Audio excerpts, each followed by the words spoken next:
Oggi siamo qui per parlare dei rischi dovuti al consumo di alcol, quindi per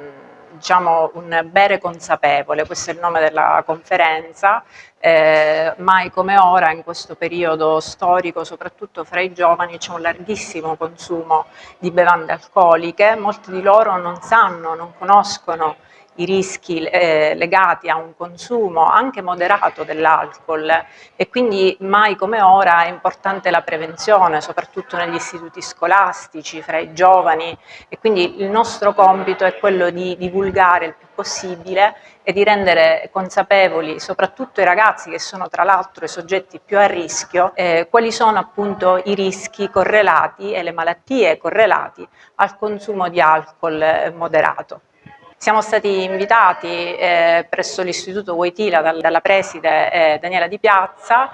proprio perché abbiamo avuto una sensibilità enorme nei confronti del tema e ha a cuore che appunto i suoi studenti conoscano e siano consapevoli dei rischi appunto legati al consumo di alcol.